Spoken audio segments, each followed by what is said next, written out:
Professor Koushik Doctor. And so, so can you hear me?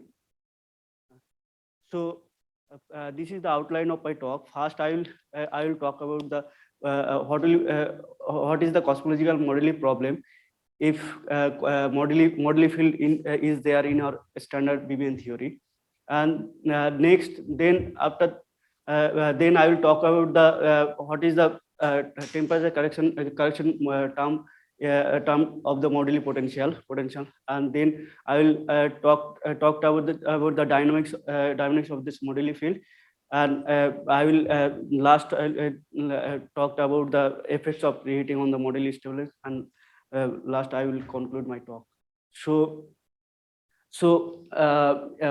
In string theory, motivated mode, string theory, when 10-dimensional string theory will compactify in 4 dimensions, there will produce lots of field, and lots of field will consider one of the scalar field, which is called the moduli field. So this moduli field has some property. So this moduli field will decay with given by this expression, and from this expression we can see that this decay with is suppressed by the Planck mass. So this moduli field will decay at late time. If this moduli field is decay at late time, it can create our standard BBN theory. I will talk about now. So here now I'll this tau sigma is the tau sigma is the average decay time of this moduli field, and T0 is the age of our universe. So if mass of this moduli field is around the 20 MeV, then it will decay at today time. So there will be two case possible. One case if mass of this moduli field is less than 20 MeV, that means moduli field does not decay till today time. So but it can contribute energy in our universe due to the oscillation. And if mass of this moduli field is within this range, then it can overclose our universe. And another case is that if mass of this moduli field is greater than the 20 MeV, that means field has decay before today time. So but if mass of this moduli field is greater than the 30 TeV, then there will there will not any problem because if this moduli field is dominate, and if it reheats our universe, and this temperature produce greater than the 1 MeV. But within this mass range, there will be a problem because if this field is decay, then it can spoil our light element. So it can create our standard BBN theory. But there is a way out of this problem. If abundance of this moduli field is satisfied this bound. So from this slide we can conclude, we can say that if mass of this moduli field is super light or super heavy, then there will be no problem in our standard theory. Now I will talk about this. What is the this is the typical form of this moduli potential. This potential has a barrier height at a finite field value, and this potential in low energy physics, many phenomenological quantity like gauge coupling, internal volume depend on this wave of this potential. So we should stabilize our potential. So now I will study the stabilization of this model. So now when inflation will end, what will happen? Inflation will decay and produce a thermal bath, and within this thermal bath, if moduli field is there will be moduli temperature correction of this moduli field and temperature correction. So So this is the temperature correction of this Moduli potential, and from this plot you can see that if temperature of this Moduli field is increases, your barrier height is decreases, and for certain for this temperature value of this temperature, your minima is disappear. So, and this temperature we will call the critical temperature. So if your temperature is greater than this value, your potential is destabilized. So so, and one point we can notice is that if temperatures increases, your minima is going towards the left, and maxima is going towards the right. So at the critical temperature, so there you will get a saddle point. So now I will calculate this critical temperature analytically. So this is the definition of the saddle point.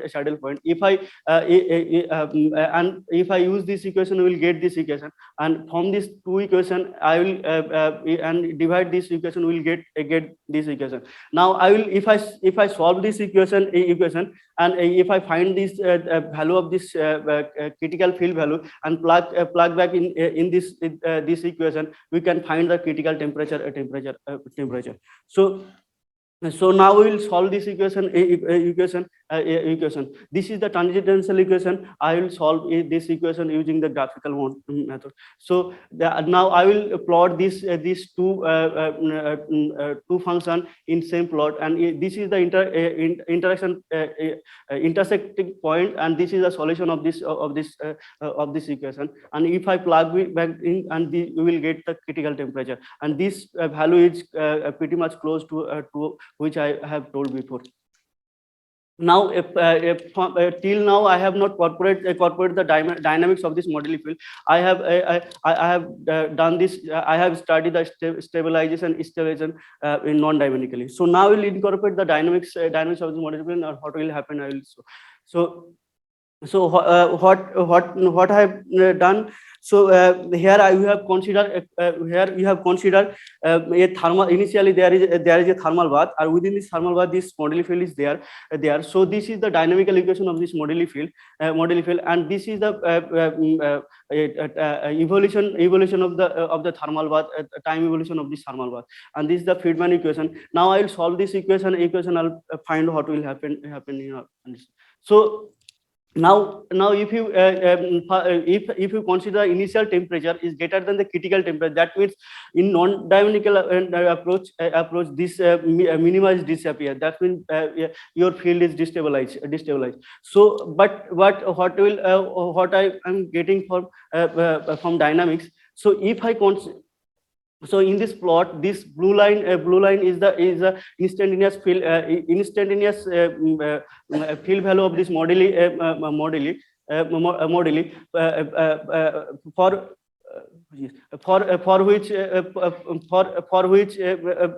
for which initial field does not overshoot, and this the black line is the initial instantaneous field value of this Moduli for which initial field is just overshoot. So from this plot we can see that field does not moving until this point because of this damping term present in our but when your universe is expanding, your temperature is also decreasing. When your temperature is decreasing, your instantaneous minima is creating and start to oscillate around this minima. So this is the same plot. I have left the initial field value from the right of this minima. So if from this plot you can see that if initial field value within this range, then their field does not overshoot the minima, even if the initial temperature is greater than the critical temperature. So now I have done the same thing for different temperature, and from this plot you can see that if your temperature is greater than the critical temperature, your field is increasing, and you are not going to the worst situation. So now I have till now we have not talking about where this temperature is coming from. So now I have incorporated the reheating part of it, reheating phenomena.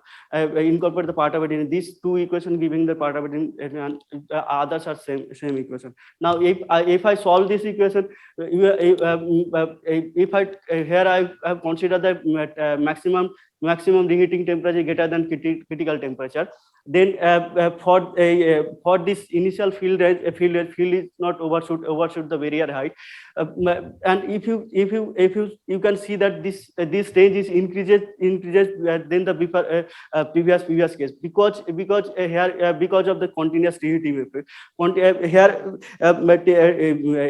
temperature takes time to reach at its maximum value within this time field gets time to settle at its minimum. That's why this range is increases.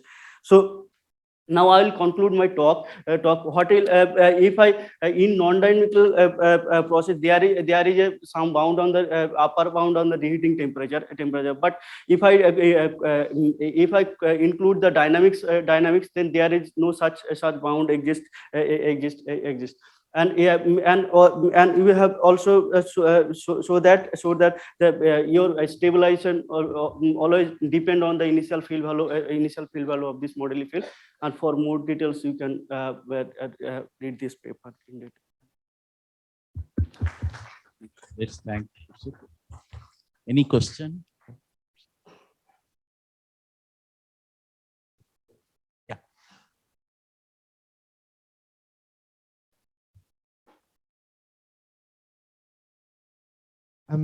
So when you fix the initial temperature to be the Tmax from reheating, but then is the temperature after that set by the temperature of the radiation? And no, this is the maximum temperature. This is not reheating temperature. Sorry. So this is the maximum temperature you have considered. Yeah, but then after that, does the temperature just like decrease with time? That's why because temperature decreases. That's why your instantaneous minima is created and it start to oscillate. So your maximum temperature is if it reaches at maximum temperature, your minima will disappear. Your minima will if your minima is disappear, non-dynamical approach, you can say that the field has go to its infinity. That's when it is destabilized.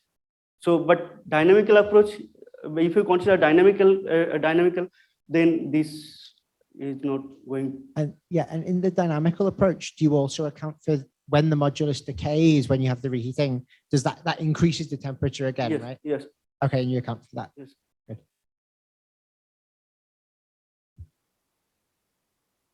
Any more questions?